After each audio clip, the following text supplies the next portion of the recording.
Anritsu has well over a dozen handheld products for testing in the field. They all are battery powered.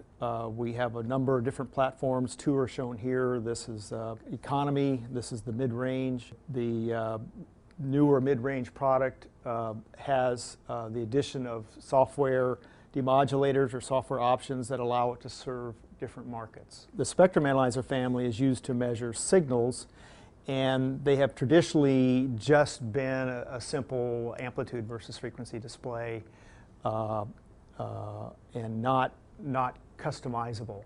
With the advent of digital signal processing and faster CPUs, we now can put very specific software inside to measure the digital radios that are emerging, like the cellular standards, CDMA, WCDMA, LTE, and WiMAX. All those now have specific needs, and we have software to match that. So that's a trend that's new in the spectrum analyzer business. The phase noise, which is a core capability of any spectrum analyzer, allows you to resolve signals and have good sensitivity. The phase noise is exceptional. The range of bandwidths and amplitudes is unmatched, and the choice of demodulators is unmatched. So we really have a much more powerful platform than I think any of our competitors. The mapping is more enhanced. The analyzer is more powerful, so it's more sensitive. It has wider frequency coverage, so this goes to 6 gigahertz and this stops at 1.6. So it's a more powerful product. And today, I'm talking about one new option of the many options available, which covers the land mobile radio market, which is this two-way radio market that's used by public safety, by taxi cabs, by utilities.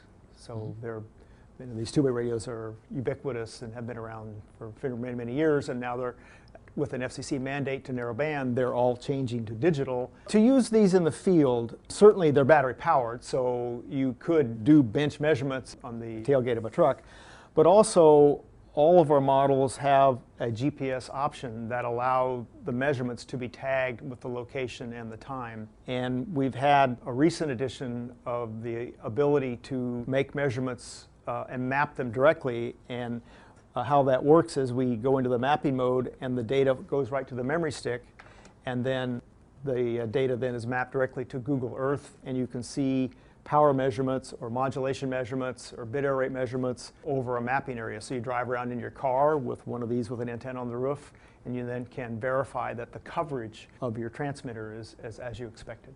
The instrument directly writes the measurements and the location onto a USB memory stick. You then just take the memory stick over and put it in the PC, and in this case the PC has Google Earth installed. The file format is ready for Google Earth, so now you see individual push pins for each measurement that's made and the values for each.